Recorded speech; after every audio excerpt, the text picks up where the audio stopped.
Alright, so, fuck man, I don't know. I don't even know what to talk about. Generally speaking, if I have things I don't know what to talk about, or I generally just watch something I feel like I need to learn, or, you know, I'll do a candle and ask, you know, let me know something I need to talk about. So, did a meditation. I said, hey, something I need to talk about, let me know what I need to talk about. Woke up, watched Thunder Wizard's newest video about teacher and how some guy wanted him to get taught for free by Thunder Wizard, but at the same time insulted him and all that. And I think he's absolutely right in that video. What he says about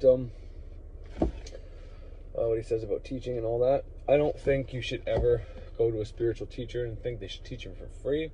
I don't think if you watch someone on YouTube, whether, you know, if it's Thunder Wizard or Birch or Freighter Xavier or anything like that, I don't think you should ever expect these people to take you on and teach you for free. There's enough people out here that are trying to explain their version of spirituality anyways that you can learn from. You just got to put the time and effort into the research of it. And I guess what I'm going to say right now is if you can't or don't want to learn and put the time into looking over and over and over again, then you need to pick up a book such as Initiation into Hermetics or Kabbalah, the Great Work of Self-Transformation, which you can get these books for free. Initiation to Hermetics is actually on YouTube. I'll teach you how to do a lot of different mental exercises. Some of them are very, very profound and work very well. I think you should go the Kabbalah, Great Work of Self-Transformation route, because that's the route I'm doing. It's a full curriculum from the neophyte to the portal grade in ceremonial magic. It's based on the teachings of the Golden Dawn. So what you're doing, instead of going to a teacher to teach you how to do these things, you are being self-taught by using this fucking book to teach you how to do and become a ceremonial magician. Which, like I've said and stated many times, first grade is the neophyte. It's 0 grade. You're not really trying to manifest or bring anything to you. In the book it says 6 months. Once again, Freighter Xavier says 10 to 12. And I like to refer to people, and I even like using content from their videos in my videos and in my podcasts for many reasons. One is scientific procedure. I mean, if you write a scientific paper or a book, you have to actually state where you got the information and leave, you know, you have to state it. You have to properly mark it down in footnotes or whatever the case is at the back end of the book, in the beginning of the book. You have to really, really cite where you got your information. Otherwise, they can get you for plagiarism or many other charges. So instead of me coming out here pretending that I make this stuff up or I'm just that, you know, smart, I tell you exactly where I got the ideas from, and something that maybe might be my original idea, or so I think it is.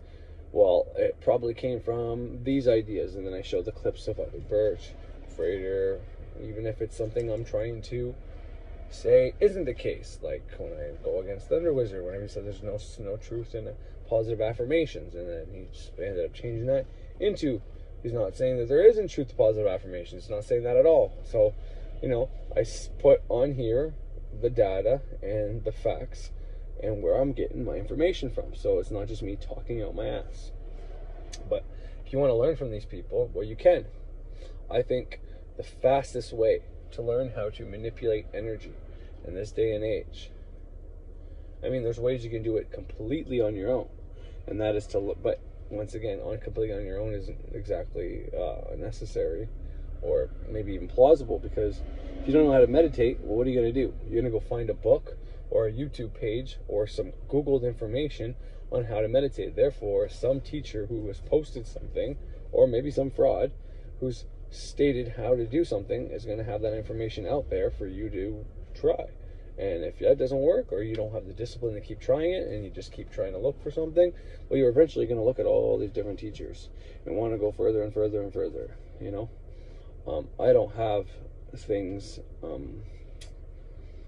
don't have stuff out there like programs or anything like that that people can buy yet, because I don't know if I'm ready for that yet. I don't know if I'm ready to tell people the exact things I've done. And that was one of the one of the things I was debating on putting videos about now was, do I come out here and I say exactly the spell work and the words that I've been doing lately? Should I just come out here and just start stating exactly what I wrote on the candles when I did candle magic? What specific NLP, NLP, I guess is the right word, and hypnotic suggestions and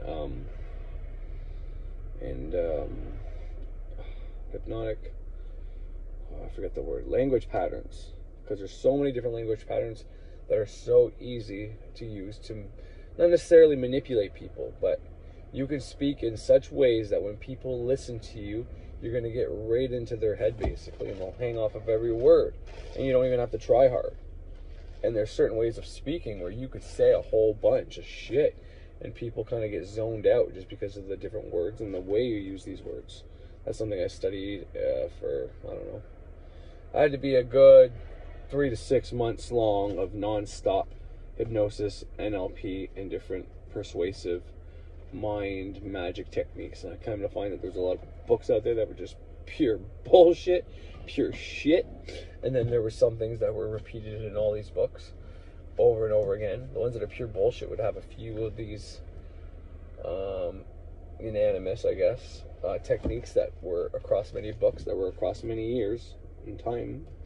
You would see these same things in the first hypnosis books, well, I read anyways, but like, I mean, time-wise, the first one's published, you would see the same patterns, as well as people as late as Rob Snyder? Fuck, can't forget his name. But anyways, I have him on here. He's one of my subscriptions.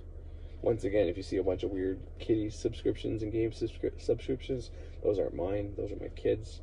They use my YouTube so I can track what they do. Therefore, I know what they're looking at, the content they're looking at, shit like that. So that was one of the things I wanted to talk about. But first, I guess, before getting into that, once again, when it comes to learning from a teacher, if you don't want to, and if you think you're so smart that every teacher should want to work with you, well, make yourselves a YouTube page. Make a fucking YouTube page and start teaching. And if you haven't picked up a tradition yet, well then, pick up one of the books that I mentioned just now and start learning it. Start doing the practices, and you'll learn how to manipulate energy. You'll learn how to speak things into existence. You'll learn how to simply do simple suggestions and use the simple symbolism techniques and rituals that will implant suggestions into your subconscious mind.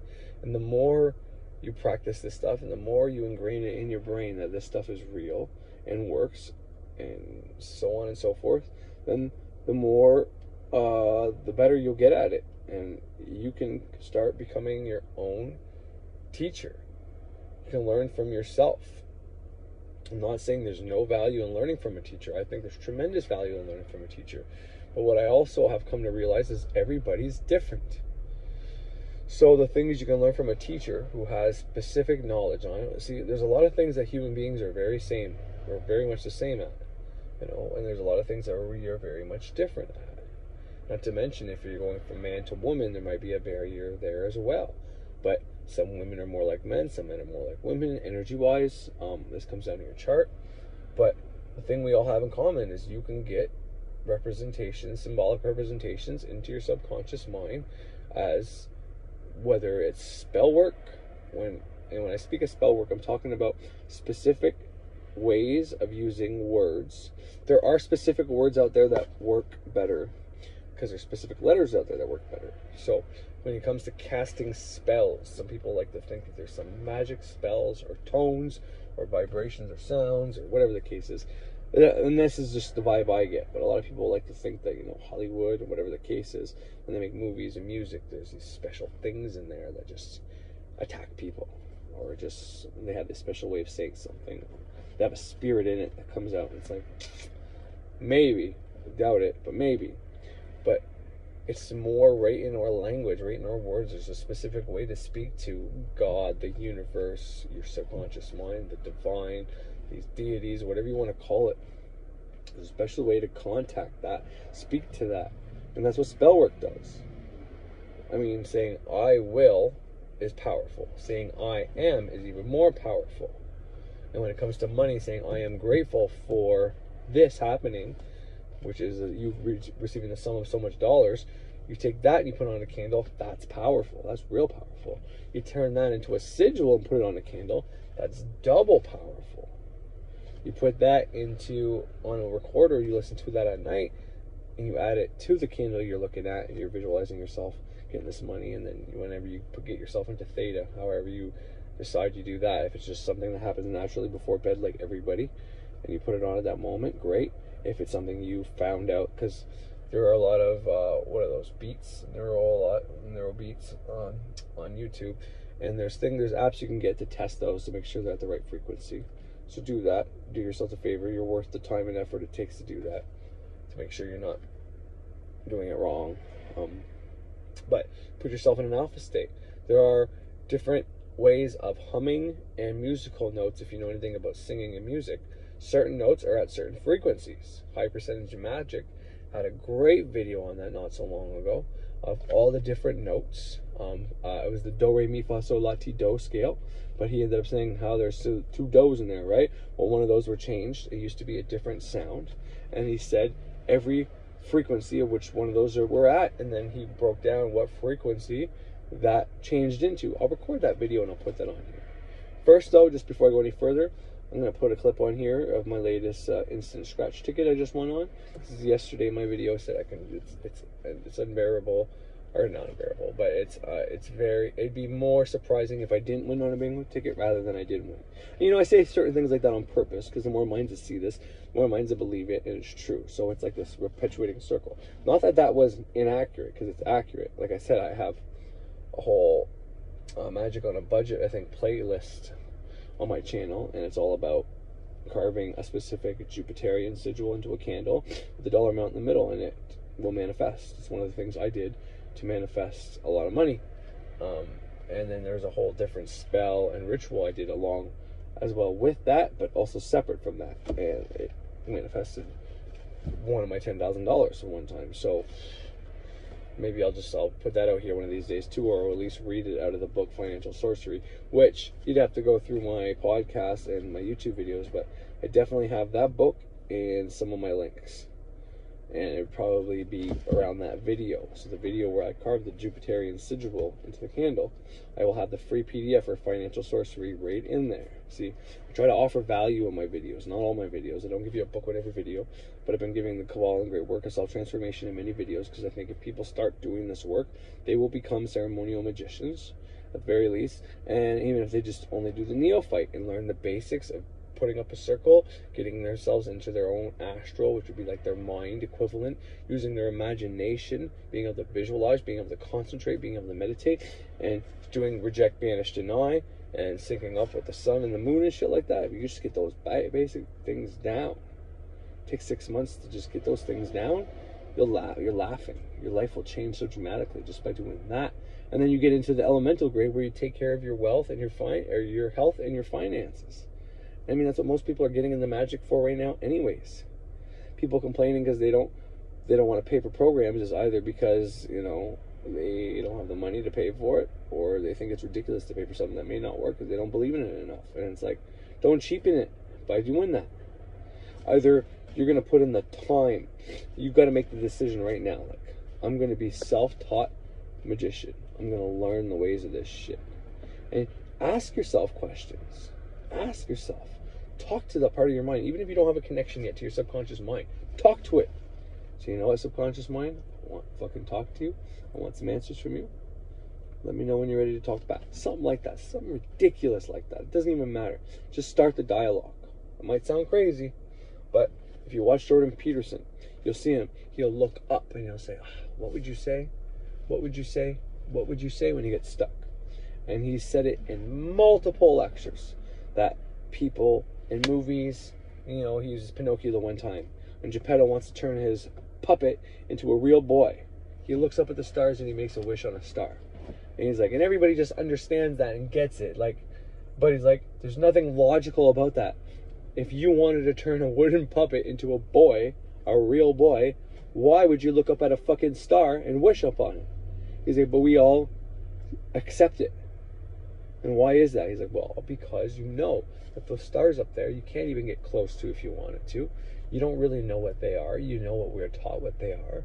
But you know that there's some reason, there's something up there that's beyond us that may have created us. So you're looking up at the closest thing that represents God. So you're looking up and saying, God, turn this fucking puppet into a real boy. You know what I mean? So when he says it all the time too, that ask the question. What do I want? Say this shit out loud. Put it on paper. If you don't want to say it out loud, you don't want to look like you're talking to yourself, you don't want to feel crazy, write on a paper. What do I want? And you'll get an answer one day. And it's not being like all of a sudden you don't control your hand's just going to start writing the answer. No.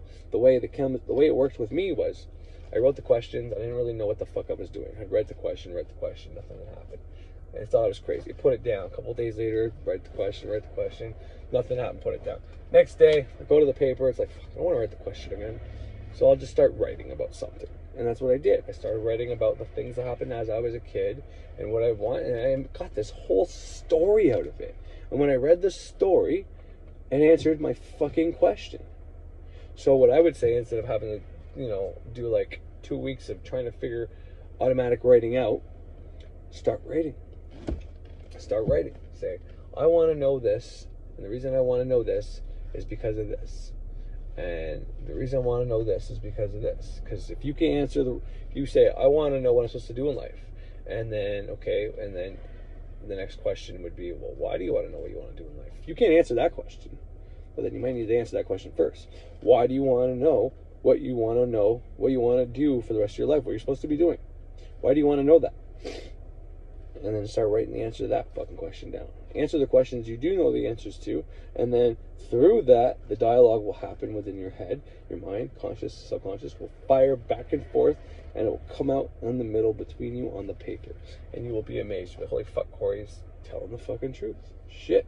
I mean, that might not work for everybody, but I know people that are like me, you're going to be fucking dumbfounded by the results they get from that process alone. And there's power in writing. There's so much power in writing. So much power in writing.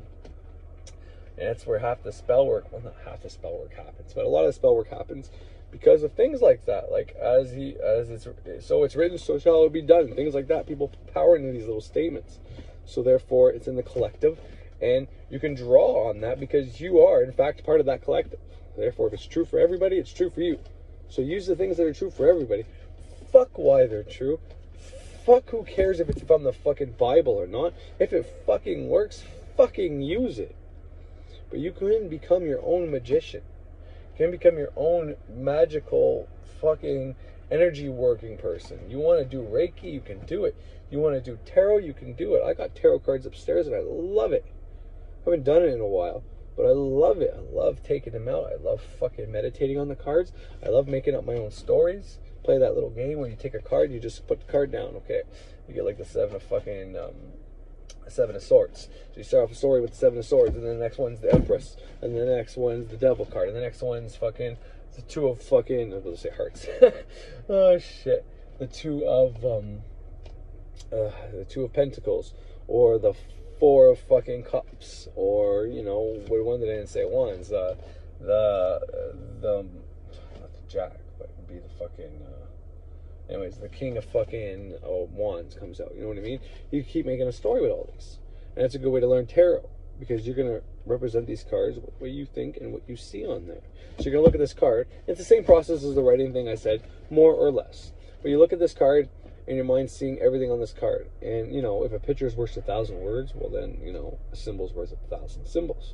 Or 1,000 pictures. And that's directly from Frederick Xavier. But you're going to look at this and you see all the different symbolisms in there, all the different little pictures and drawings in there. And, okay, you're going to start pulling on one thing. And then something's going to be like, okay, well, this guy's face and the action that's being happened, it means this.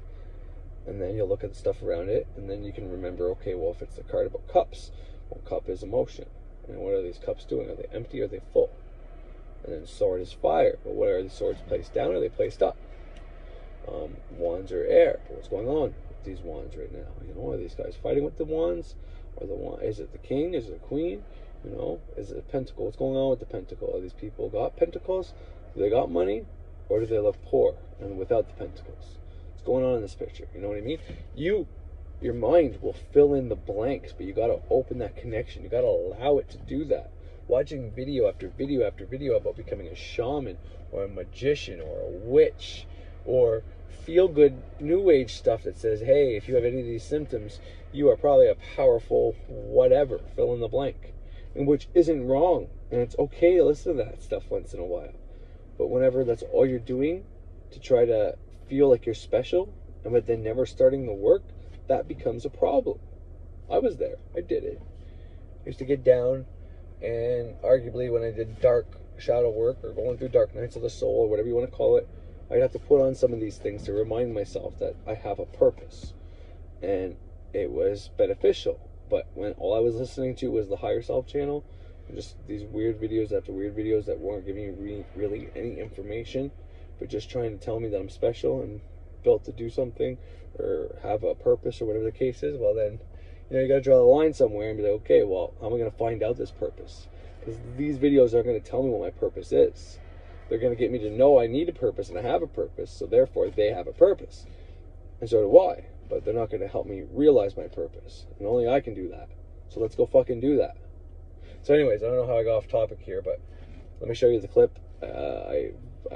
It's just me winning $8 on a card. But just to prove that I'm not bullshitting you, that I literally put this to... and it's something I got to do, right? So a while back, after I won like 100 a few times, I won 75 a few times. I was winning 25s and 20s off the hook. The $15 thing at the bottom of the scratch card, almost every second card I did, I was winning a lot. And then the winning stopped. And it's because I put a sigil in my mind for a specific amount. This is when I first started Magic, and I was expecting $1,000 win. But I think what happened was that I won $1,000 over this period of all these cards. When I reached that $1,000 point, I believe that's when I stopped winning so much, because there was like a couple of months where I couldn't win. So, okay, well, let's see if that's what it was. So then I make another sigil, and now I'm back on a winning fucking spree again. And I thought about writing down I won $1,000 all at once off of one ticket. I thought about narrowing it down like that. But that would be very hard for me to forget about in the moment, thinking about, is this going to be the card? Is this going to be the card? Is this going to be the card? Magic doesn't manifest whenever you're always like, is this going to be the card? Is this going to be the card? Is this going to be the card? It's always on your mind. That's very hard. So I didn't even bother. I wrote the same variant of the same statement of intent as I had before, which was simply, I'm so grateful that I won. I think I might have put it to $2,000 or $3,000. I don't remember. This is like a few months ago now.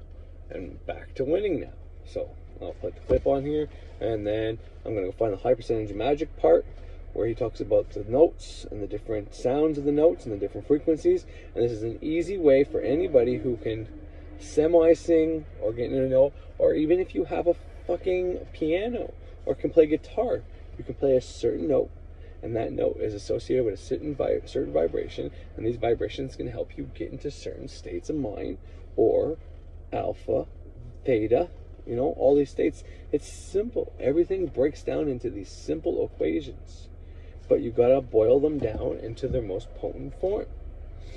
And if you have all these complex theories about magic and this and that, maybe you're right, maybe you're wrong, I don't know. But something I learned what to do is, if you can take your theories and you can apply them to all these different concepts and these different mythologies and these different, both the mundane world and the mysterious, magical, astral world, if you can place them on these different times, these different places, and they still make sense and they're still relevant, and they have you're using the law of correspondence at this point.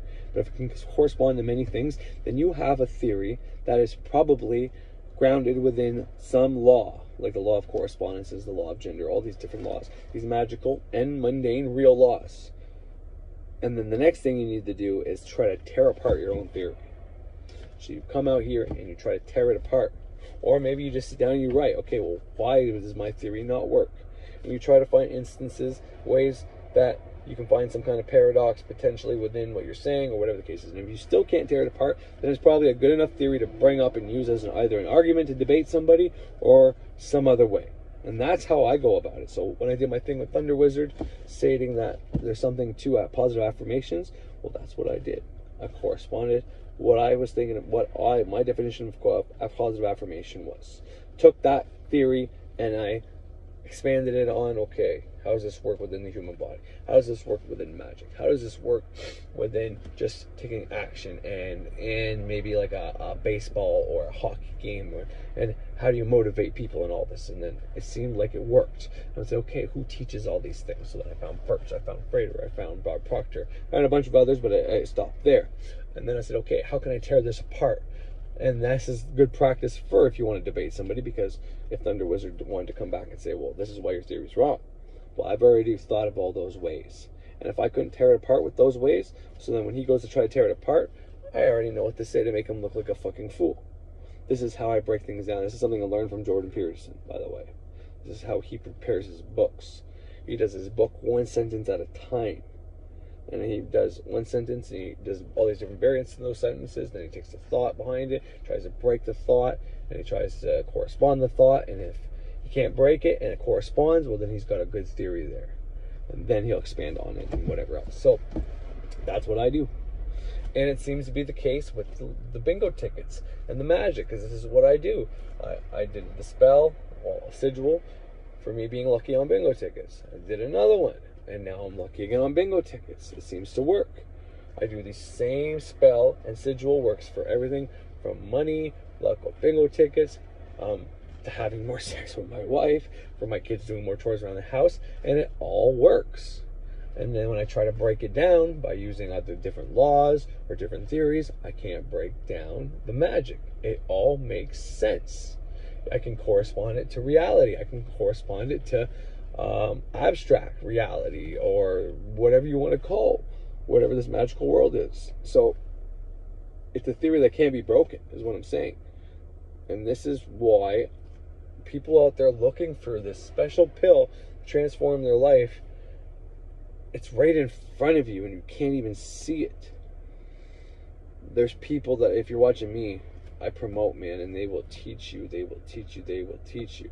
And if you get too high up in the sky and airy-fairy, well, people like Thunder Wizard and Jordan Peterson will pull you back down to the earth. And then when you have enough of them earthing you and grounding you, then you go back to the other guys that help put you in the air. But I gotta tell you, Frater Xavier takes a really good approach to magic, teaching that it's really, when you really get down to the bare bones of it, it makes sense. And not in this crazy new age way. It makes sense in a way that's practical. Like, you don't have to understand much about the brain if you get the basics down of how your two hemispheres of your brain kind of work off each other. And then when you get down to the limbic part of the brain, and then the reptilian brainstem and the neocortex, and how all these things work, and then what goes on in your body, and learn about the nervous systems and all this. When you get all that down, and then you put this into practice and realize what happens while you sleep, and realizes how people can become programmed. And then when you look at the actual literature by scientists who actually diagnose that, they have a different word for it, and I won't even bring it up here, but I'll talk about it in a future episode. When they diagnose people that have issues because of watching either too much TV or things done by their parents in early childhood that have scarred them for life, well, you can easily see how that's what happens in magic whenever we say the term people have been programmed. This stuff is very real. And most of the problem is people don't want to believe that it's real. Even the people that think they want to believe this is real, when they can't do it or can't perform it or don't understand it, they'd rather just, and they go around like asking people to teach them for free and shit like that. It's like, you can't do that. You're cheapening it. It's like if you go buy, let's say you're going to buy a thame, or a wand, or an altar, for God's sakes, to put in your house. It's $100 altar, and you want to give them $20 for it. It's like, don't do that to your future altar, man. Don't cheapen it. That's the worst thing you can do. And if you don't want to pay $100 for an altar, then go make one. Put your energy into it yourself. Make it yourself. You know, this stuff had to be taught by somebody somewhere down the line, right? Well, who was the first teacher? You can teach yourself magic. Straight up, you can. There's no doubt in my mind that you can do it. I'm doing it. Do I know everything? No. Do I watch YouTube and all these different teachers to learn from? Absolutely. From Thunder Wizard to Frederick Xavier, from Bob Proctor to fucking Uncle Birch. I mean, Ralph Smart to fucking... Shit, I can't think of his name. Bruce Lipton or Joe Dispenenzo or what the fuck's the third amigo? Greg Braden. New Age motherfuckers to the max. But all grounded in science. That's how you learn magic.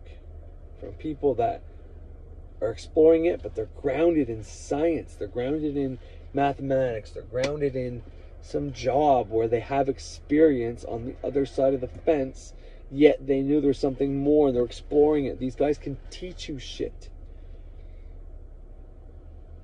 And if you can't afford to learn from them directly, if they offer programs, well then read between the lines. Watch their videos more than just once, over and over and over again, because you will get more information every time. And then automatic write. Meditate if you can't automatic write right off the hop. You don't even need to get a tarot cards. Maybe there's virtual tarot cards you can study on your phone or something like that. Find a way to do internal exercises that are symbolically going to teach you how to speak to that part of your mind. Writing is the best thing you can fucking do. Aside from that, if you don't like writing, record. Do what I'm doing right now. Throw an idea out there. I didn't know what to talk about today, and look, turns out I got plenty to fucking talk about. And I didn't even get to spell work, which is what I wanted to talk about. Why people are so scared of spells and stuff like that, when yet all it is a specific way to talking to the universe. It's the right words and the right way and how to add emotion into that. And then the ritual part is the action. It's the other part of that. That is spell work. To me, anyways. I mean, I could have some of that wrong, but that's what I do when I make spells, and they work damn good. And I take spells, and I use spells as affirmations. You can take that one step further and use, like I said, learn about hypnotic language patterns, NLP language patterns, different things that will help you manipulate other people. But instead of manipulating other people, manipulate yourself. Manipulate your own mind and tell your own mind what you want to go in it. That subconscious, teach the subconscious that's within you. Think of it as another person, and you're trying to manipulate that other person. Because that other person holds the keys to your future, to your freedom, to your lover, to your money, to your healing, whatever you want. Manipulate it. Put the time into it. You're worth it. You can figure out how to speak to that. Symbolism. But more than that, if you speak correctly to it, use the right language patterns with it, use spell work, use sigils, whatever, then you can make things happen in your life. But your best bet is to be well-grounded, depolarized, learning that everything you know is probably nothing, and you need to learn a whole lot more. That means you can learn a whole lot more, and that's the beautiful thing about not knowing anything. It means you have the potential to know everything, and it's so beautiful. But if you think you know so much right now that you can't be taught anymore, it's like, how arrogant is that? That's fucking disgustingly arrogant. You can always be taught more. And the reason you're not being taught anything is because you think you know everything. Anyways. Yeah. I'll put on my lottery ring. I'll put on High Percentage Magic, where he teaches about the notes, and I'll just call it a day for today. I won't go any further than that. Now, the next time I come on, I'll do the spell work. I'll get more in depth into how to do spell work, specific spell work. Turn those bitches into sigils, how to do emotion into it. I've already went over all this in my older episodes, so if you really want to know, but I'll say it again. And I will try to find my ritual and the spell for invoking Jupiter and his 4 wind goddesses. And this is one of the things that gave me the 10 grand. And I'll have a picture at least of the sigil that you can use. That'll probably be maybe the thumbnail for this and all that. So yeah, good luck. That'll be the next episode. Probably in 2 days. Seems like every 2 days I make an episode, but sometimes on the weekends I don't make anything. So today's Thursday, so expect the next one, or today's Friday. Fuck. So yeah, probably Sunday or Monday. But you know, who knows? If you really want me to, if you think hard on it, it might just happen. Anyways, have a great fucking day. As you can see, that's my ticket. Just a little bit of proof there. I mean, I made a claim yesterday that I always win on these fucking things, so figured I might as well buy one and then scratch it and show you that I, well, always win on these fucking things.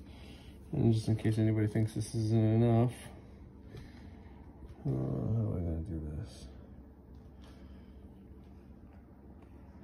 $8, because as you can see, I got the first two. And I mean, yeah, $8 is far from, you know, 75,000, 125. But the point is, I made sigils to say I always win on bingo tickets, and as a result, I always win on, well, I was instant scratch ticket. See, Instant is the company that makes these scratch tickets. So instant scratch tickets, and as a result, when I do these things, I put on most of the time Jordan Peterson, because then my mind really gets lost in his philosophical ideas. But anything you can put on in the background that'll get your mind lost, and you'll just start scratching and being aware of what you're doing, but yet you're not paying attention and focusing on winning, will allow your subconscious to kind of play through you. And therefore, if you made sigils or did any kind of magical ritual, let's say to be lucky on scratch tickets, to just prove to you that you win. I'm not saying to write down like you're going to win 75,000 or 15,000 or 5,000, but just say you are so grateful that you always win money on instant scratch tickets, you know, or you always double the money you dish out. So like you spend $5 or $6, well, you get back 8, you know, a little bit more every time. So anyways, there you go, there you go, there you go, there you go. And I literally have, like I said, things on my channel where I've bought the tickets, showed you guys a serial number, and then showed you after I scratched it that I won on the same serial number ticket. And I don't do that every time anymore because I don't want people to think I'm bragging or whatever the case is, but it's just a way to scientifically prove that you can successfully get something in your subconscious and have it play out. I do it all the time.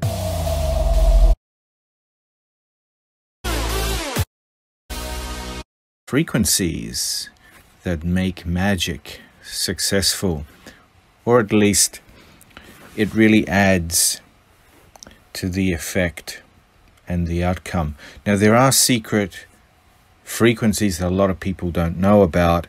These have been more or less kept out of the mainstream forever, I would say. It's only recently that a few actually know about it.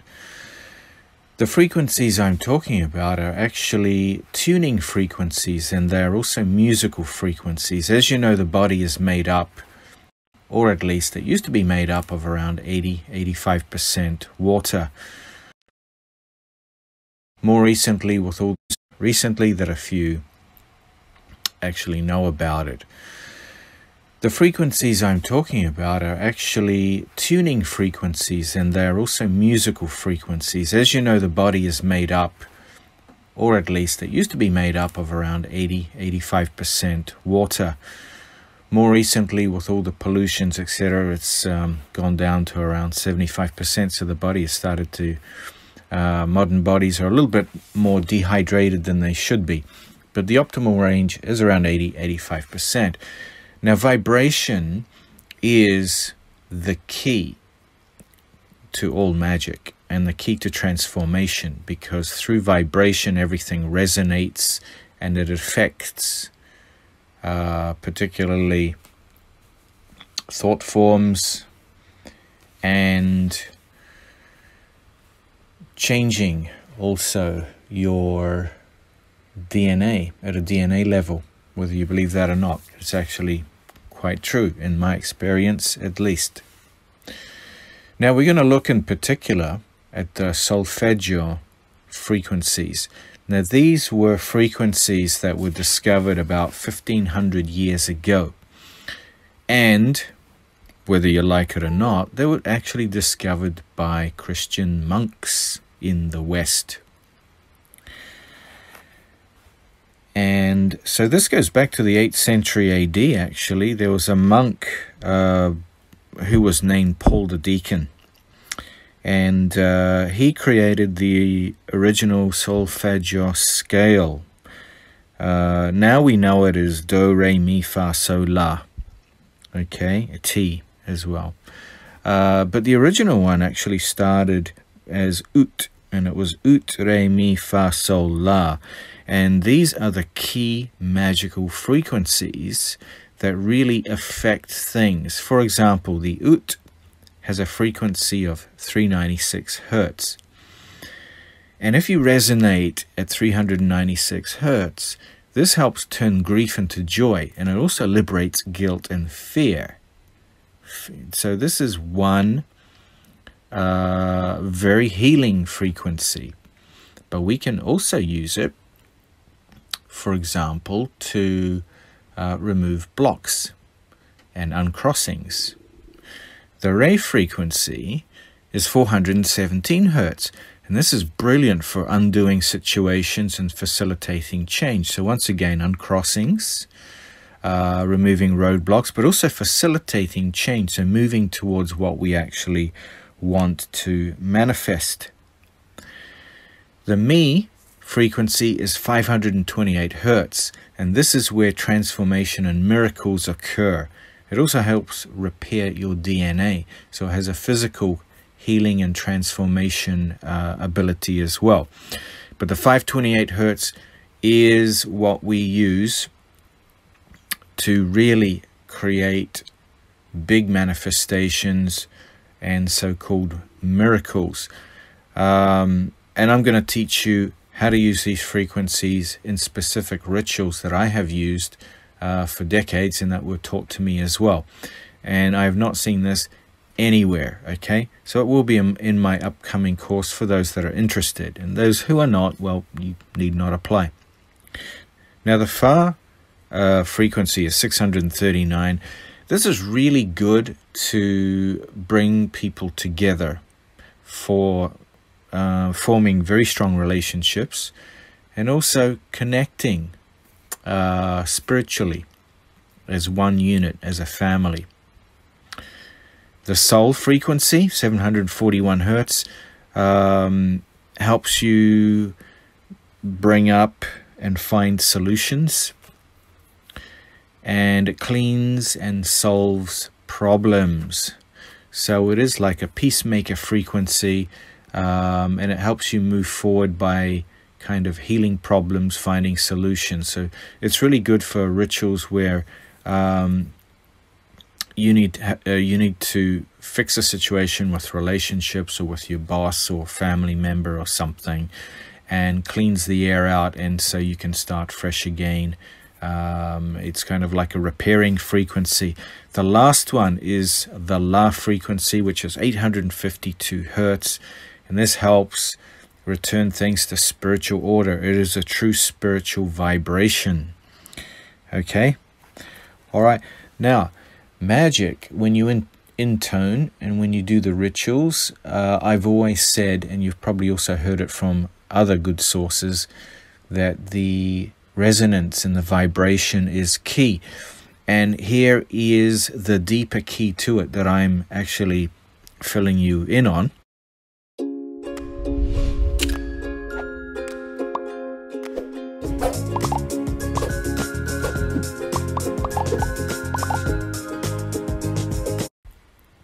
And most of you don't know this. These actual frequencies are keyed in to producing or aiding you to produce specific results. Okay?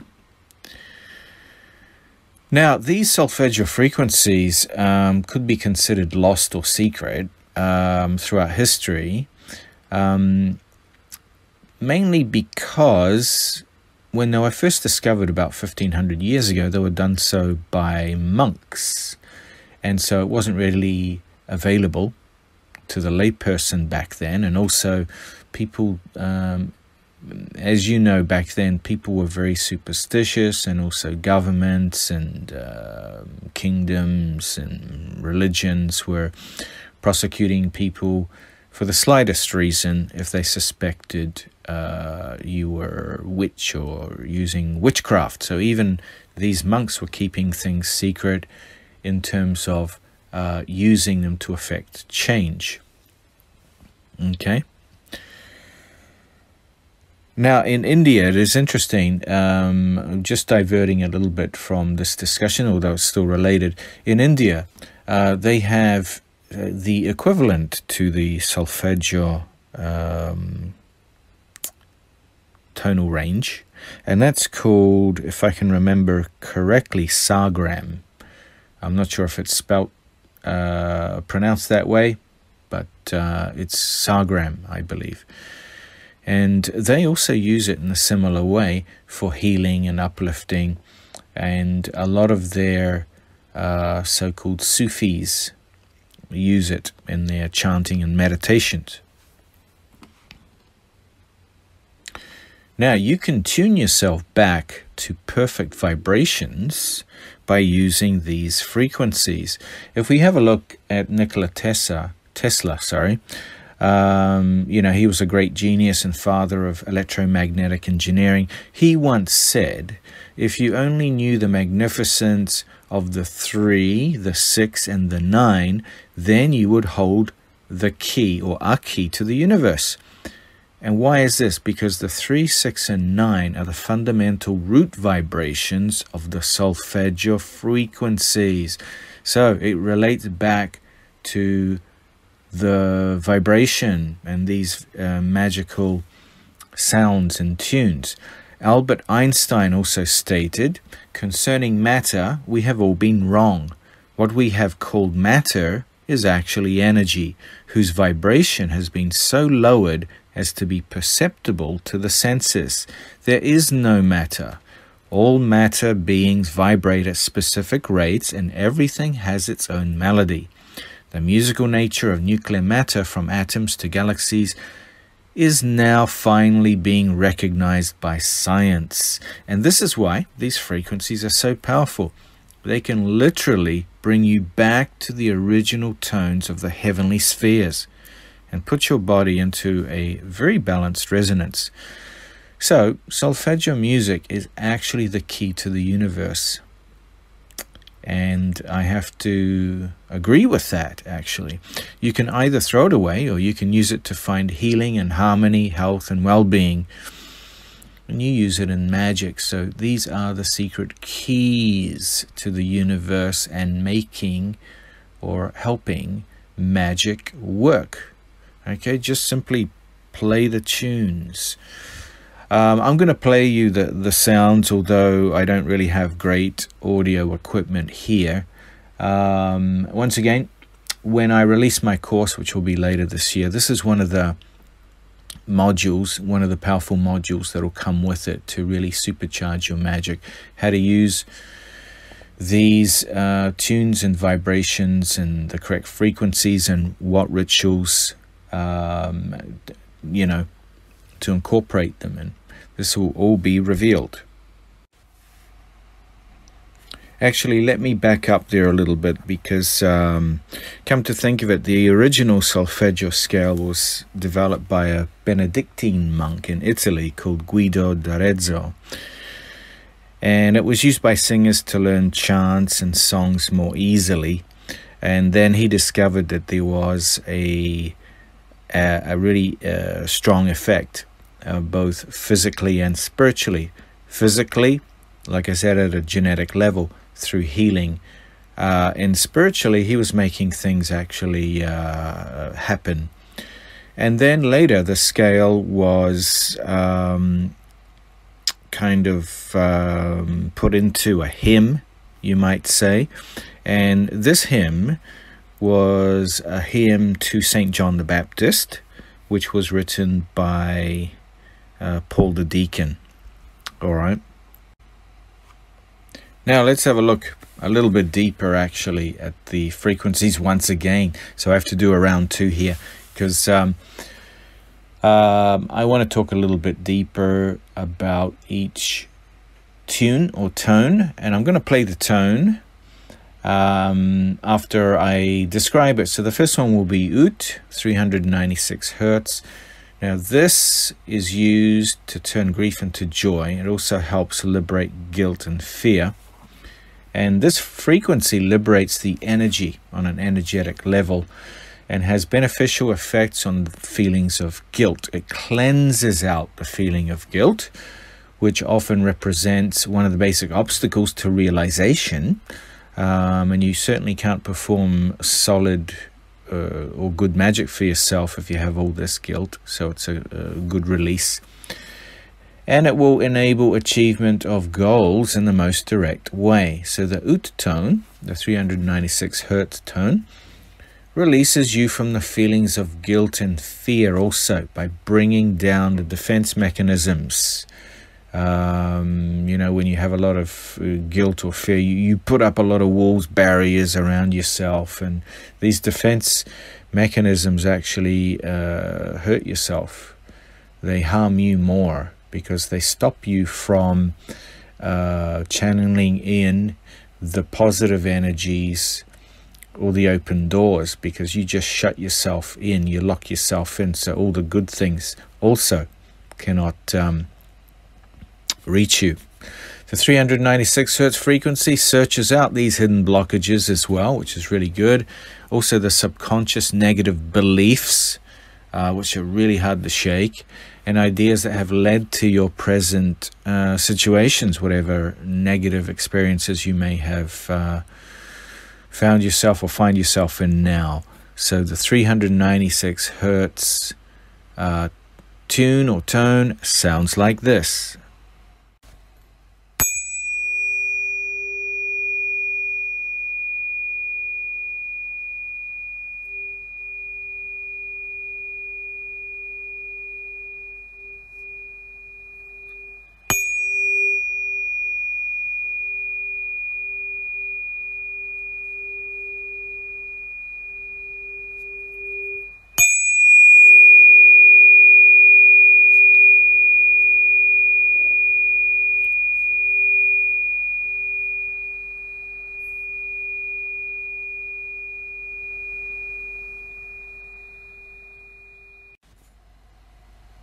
Now, the 417 Hertz, the ray, is used for undoing situations and facilitating change. So once again, this is the next main tone from the solfeggio scale, and it produces energy to bring about change.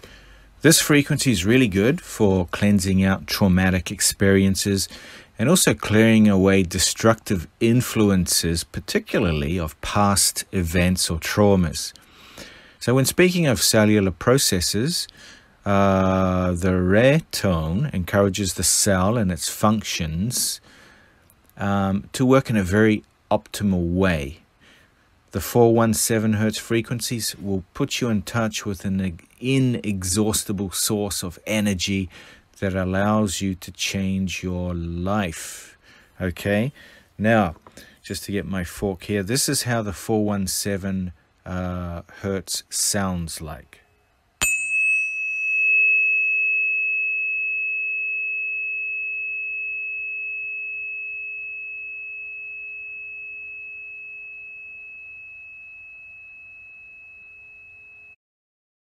Doing creative stuff makes you feel good. So this Vans Checkerboard Day, do something creative.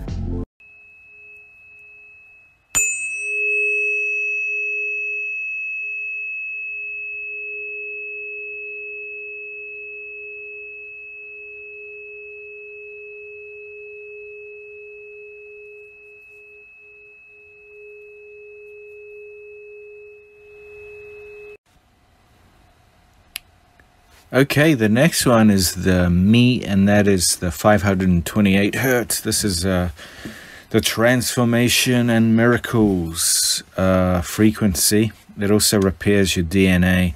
I mean, it's truly a magical frequency. Now, this is used to return human DNA to its original perfect state. Whether you believe that or not, it really does have a repairing effect. This frequency brings transformation and miracles into your life, done with the appropriate magical ritual. I really do find that this works powerfully for that purpose. Now, the process of DNA repair is followed with beneficial effects, like you'll have increased amount of life energy, clarity of mind, awareness, awakened or activated creativity, and you'll experience also more ecstatic states like deep inner peace, feelings of dance and celebration as well. Now, Tone Me activates your imagination and creative centers as well. Intention and intuition to operate for your highest and best spiritual purposes as well. And this is how it sounds like the 528 hertz frequency.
It's bucket list madness.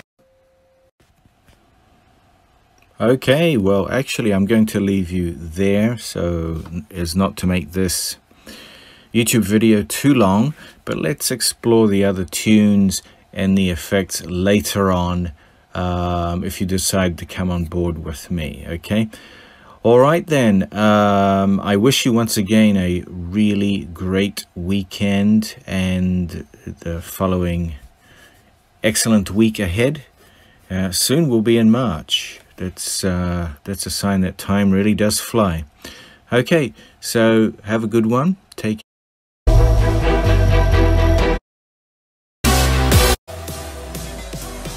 once again about frequencies. Basically, this frequency that I'm going to talk about is the 4096 cycles per second frequency, commonly referred to as the earth or angelic energy frequency.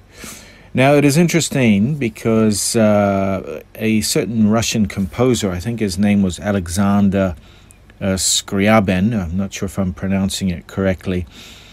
He was actually one of the first people that believed that this octave actually united heaven and earth. He had many spiritual experiences and he experimented with various frequencies, in the 4096 cycles per second frequency through the vehicle of music actually raised his awareness and put him into certain states.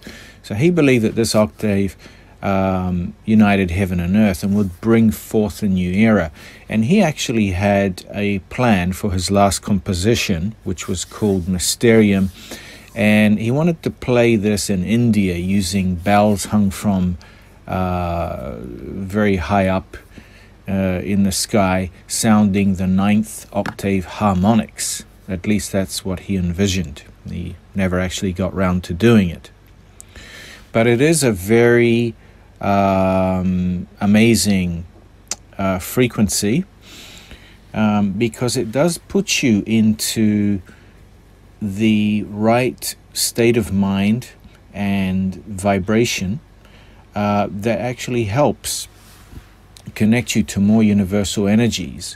And it's very good for manifesting inspiration when you're in a meditative state, as well as connecting you with your higher powers, visions, and your entire creative expression becomes enhanced.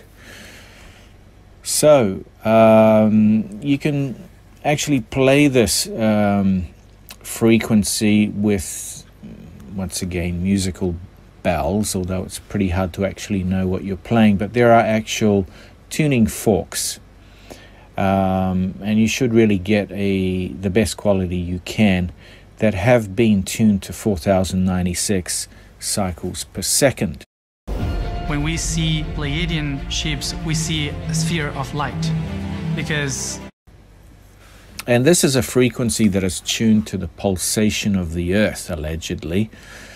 And it's also tuned to the core frequency of quartz, which once again is associated with the Earth. And it's also very good for healing. All these frequencies that we use, once again, vibration through ritual is connected with magic, is connected with the Earth, is connected with the energies around us, and they have certain effects, and they affect us positively and negatively. The negative is you could see the 4G and 5G frequencies that go through our bodies and actually create cancers because they're not harmonious, and they are like overcharged energies that are pretty destructive. Well, if we work with the right frequencies, we can actually fine-tune our bodies to heal again. And the 4096 frequency amplifies the healing power, especially if you use it with crystals through sonic vibration. So these tuners have a very special resonance factor, especially the 4096 one. So the way you'd go about it is you would hold a crystal quartz wand. Wand meaning it's maybe it's around 3 to 5 inch kind of point crystal.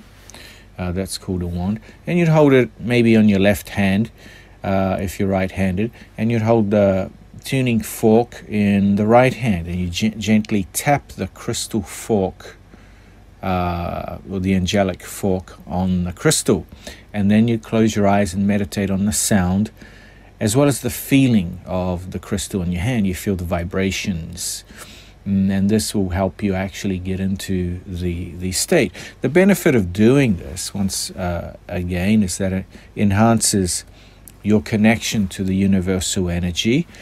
It can actually bring more spiritual insights, and you will gain more spiritual experiences, whether in your dream state or in your everyday workings and dealings. You will also be able to become more inspired and get put into this meditative state that opens up your creativity to a much more refined and higher level, and it connects you with the higher powers and energies of creative expression. Now these tuners, let's call them the angel energy tuners or tuner, are based on a 9th octave of the overtone series. Now in the overtone series, a fundamental tone creates a second tone, and the second tone creates a third tone, etc. That's how it works. And these tones actually ascend in pitch. This rising in the pitch of the overtone series represents the archetypal images of Jacob's ladder and the stairway to heaven.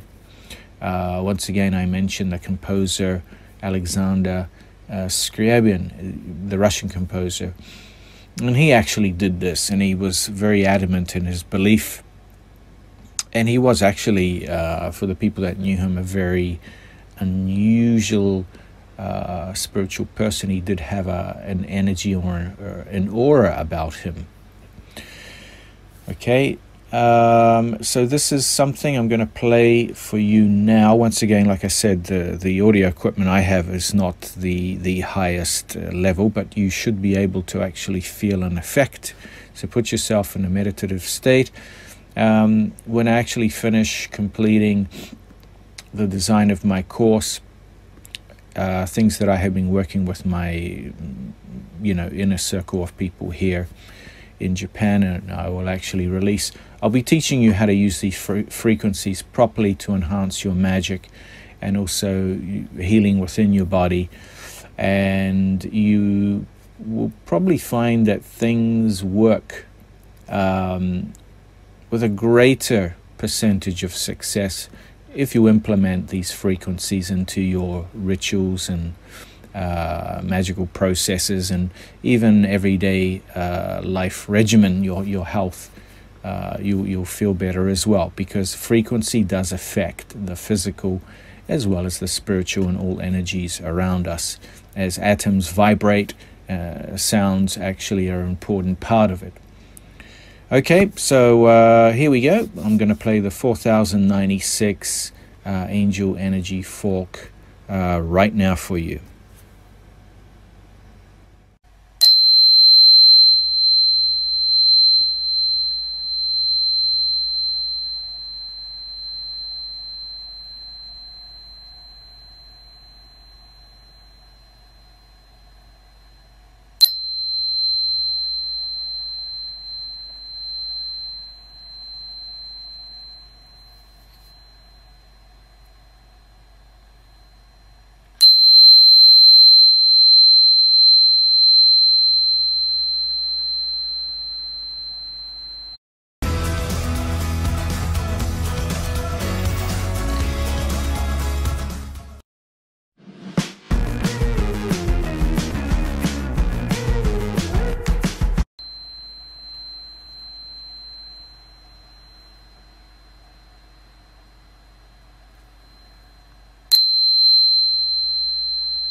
Okay, so it sounds like that.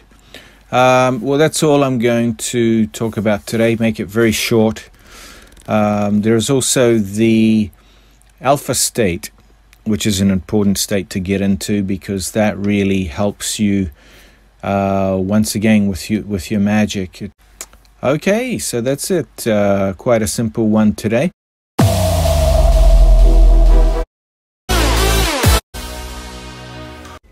Welcome. And today, I should say, we're going to have a look at how the alpha frequency can power charge your magic. Now, as I record this, it's actually raining outside, so it's going to probably be a little bit noisier than normal, but I'll do my best to speak up a little bit more and hopefully drown out the background noise. Now, this is something that is very important in my own practice, and I've experimented over several years with different frequencies. Sounds, vibrations are very important for power charging your magic. And one of the most important frequencies, and I think I've stated this before, is the alpha frequency, to put you in the alpha state, which is resonates at around about an 8 to 13 hertz cycle. Now, creating an alpha state can really power charge your magic, but let's begin with a little brief overview as to the 4 brain waves that us as human beings, as living human beings on this earth, actually fluctuate in and out of. Now, in the study of brainwaves using an EEG machine, we know that because of researchers' findings, they have found that 4 primary states of minds or moods exist, and these are the alpha, the beta, the theta, and the delta. The last 2 being close to a state of almost sleep. Now, each of these states have a corresponding frequency range, which in turn relate to a level of brain activity. Now, we may be experiencing at any given moment, and some people that have trained a lot in meditation and spiritual trainings can actually enter these states almost at will. Now, let's go over these 4 states. So the brain waves are divided into 4 or 5 different categories based on frequency. The state of our waves actually change throughout the day and are part of a feedback cycle measured in the hertz range that is influenced by what we are doing and what we are experiencing, thinking, seeing, smelling, and feeling emotionally at any given time.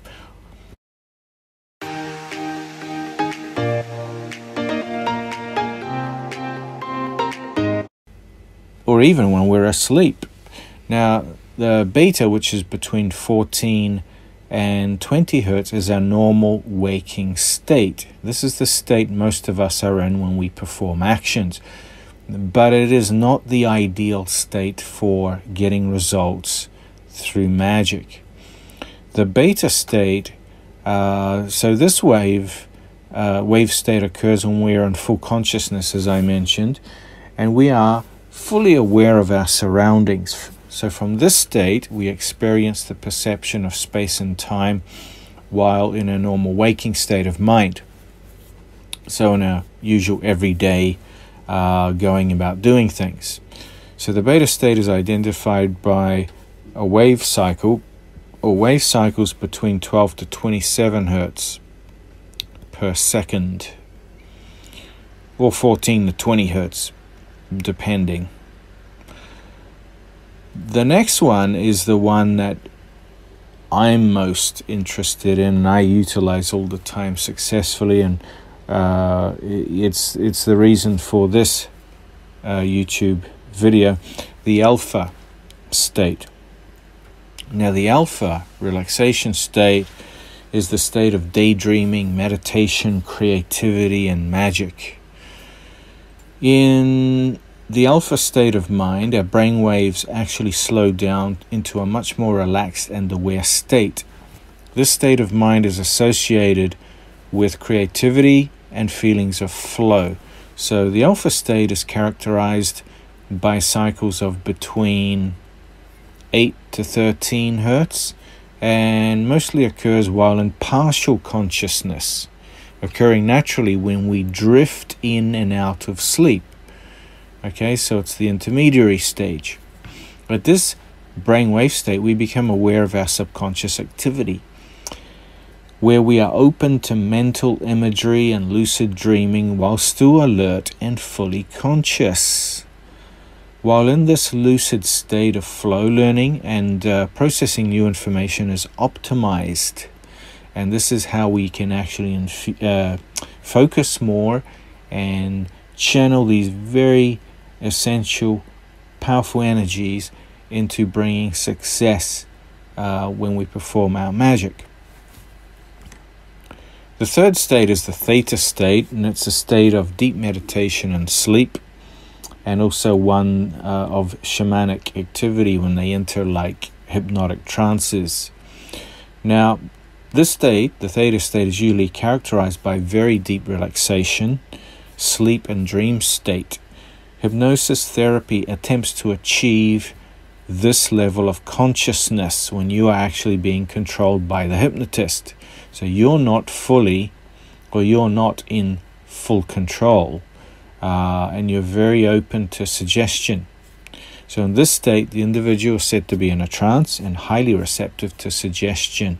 The brainwave cycle at this stage is usually between 4 and 8 hertz per second, or 4 to 7.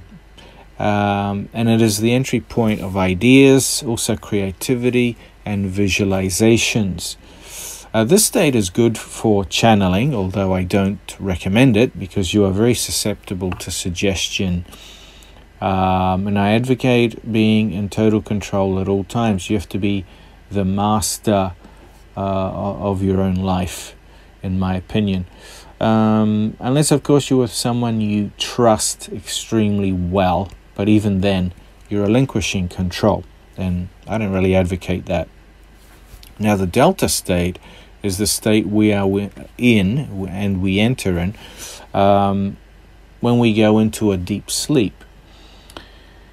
Profound states of meditation and healing occur at this state, and it's characterized by a brainwave cycle between 1 to 4 hertz per second. At this stage, you completely enter the subconscious domain. You're in a dreamless, unconscious state of deep mind-body spirit renewal. It is believed that advanced meditators can achieve this state while still awake because through their spiritual training. You know, all amazing things can be accomplished if you put the hard work and you practice properly.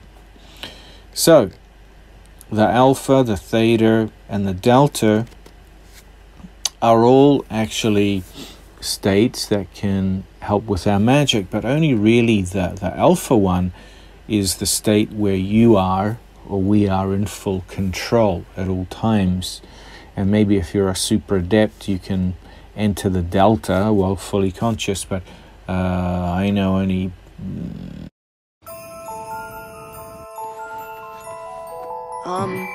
attention. Maybe 2 people in my lifetime that I know that can do this. It's very rare, and it's very